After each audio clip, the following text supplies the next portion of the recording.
Payday 2 could easily be considered one of the most iconic games of the last decade. With over 40 million copies sold and more than 30,000 daily players, it's safe to say Payday 2 was a huge success. Unfortunately, the same can be said about its sequel.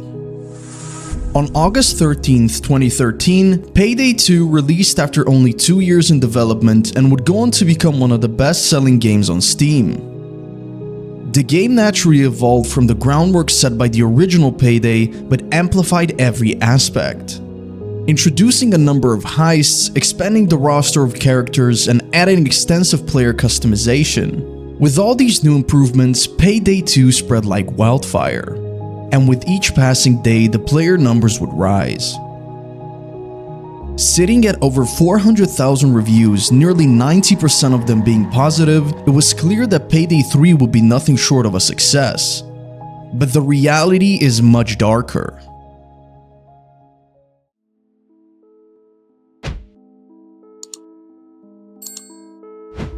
Comparing Steam reviews of these two games paints a harsh picture for the future of the studio. While Payday 2 boasts an overwhelmingly positive response, Payday 3 was met with tons of criticism and as much as 60% of negative reviews. It's clear to see that Payday 3 failed to do what Payday 2 did so well. But what went wrong? To get an answer to that question, we need to go back to May of 2016 when Payday 3 first entered development. Starbreeze Studios, the developer, made an announcement in 2016 regarding the development of the game. This came after Starbreeze acquired the intellectual property rights from 505 Games for approximately $30 million. January 1st, 2023, a teaser trailer titled A New Criminal Dawn was unveiled, revealing the game's logo. Later in June of the same year, the release date for Payday 3 was disclosed, September 18th, 2023, and opened for pre-orders of the Silver and Gold editions, while the Standard edition would launch on September 21st. The comments on these videos were filled with excitement and praise for the developers, many people expressing their excitement for the highly anticipated sequel. I can't believe it! The dreams of thousands of people have finally been confirmed, and it's going to be so good, I just know it! I rarely ever get excited over new game announcements, but I'm absolutely ecstatic over this. I can't wait until release. Your game brought me so much joy back in the day. I absolutely can't wait to play this game on launch day. This is going to be one of the biggest games of 2023. But they couldn't be more wrong. While unaware of it at the time, fans will soon realize that Payday 3 will fail to live up to their expectations and in some ways even fail to deliver on features that Payday 2 perfected.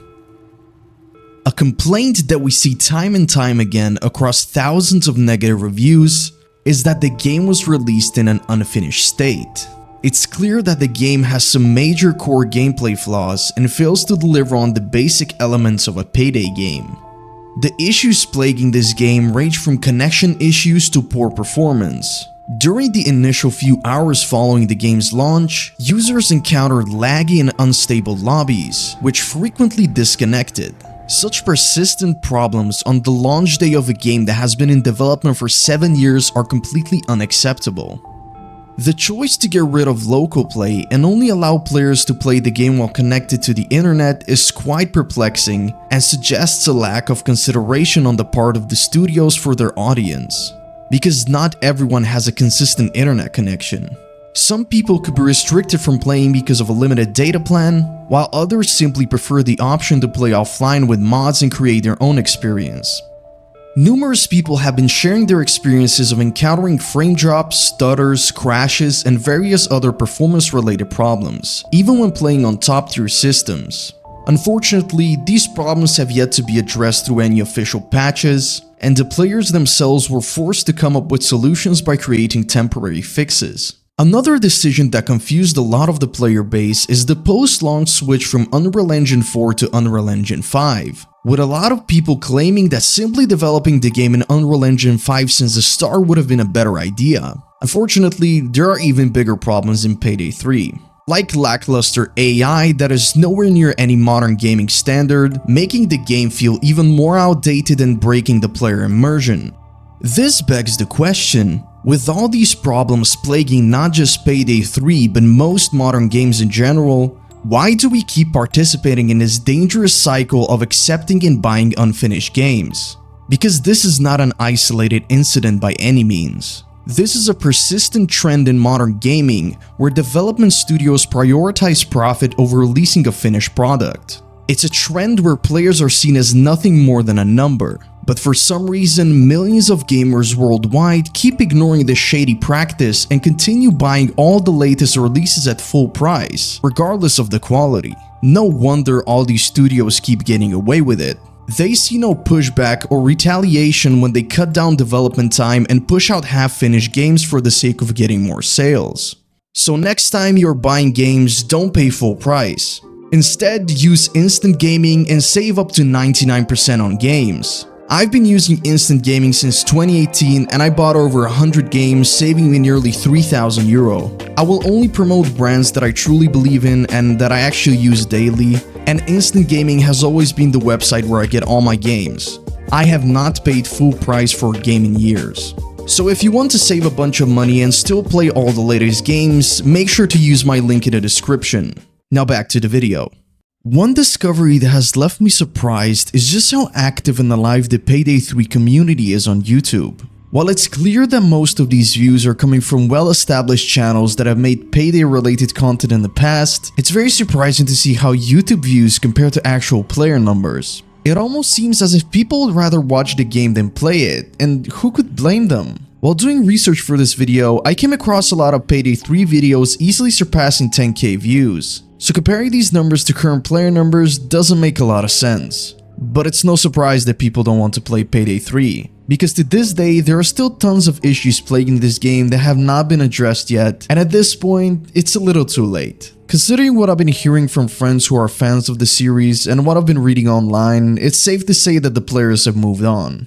So it's not so negative. I would also like to point out what I actually like about Payday 3. The most obvious one being graphics. It's clear to see that the developers put a lot of time and effort into making this game look beautiful, and when compared to Payday 2, there is a big difference in the visual quality of the game.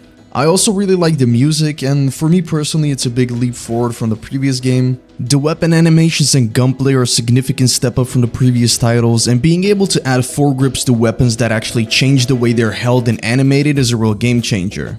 Color customization for suits, gloves, and weapons right from the start is a late but welcome addition. The Unreal Engine really makes the characters and outfits look top-notch, and I'm eager to see what they come up with in the future. Special units got a much needed overhaul, snipers are more tolerable, zappers have a fun weak spot, and bulldozers are once again a genuine threat. The focus on narrative from the get-go is a huge plus, because early Payday 2 felt a bit story disconnected, so it's refreshing to see a real emphasis on the story this time. One change that I really appreciate is equalizing enemy health across difficulties and improving AI damage output. There are no more strict meta worries, just pick what's fun without stressing over optimal damage output or ammo efficiency. While the skill system is a bit divisive among the community, I personally like it because Payday 2 had some overpowered skills.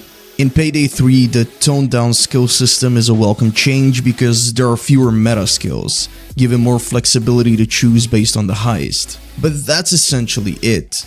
I've not been playing the game as much as I would like because I've been experiencing a lot of performance issues, but once those are fixed, I will make sure to revisit the game. Now, with that being said, I want to thank you for watching this video because it took quite a long time to finish. So if you enjoyed it, a like would be very appreciated. And if you want more content like this, make sure you subscribe and turn on notifications. Also, don't forget to tell me your opinion on Payday 3 down in the comment section because I read everything. And that's it.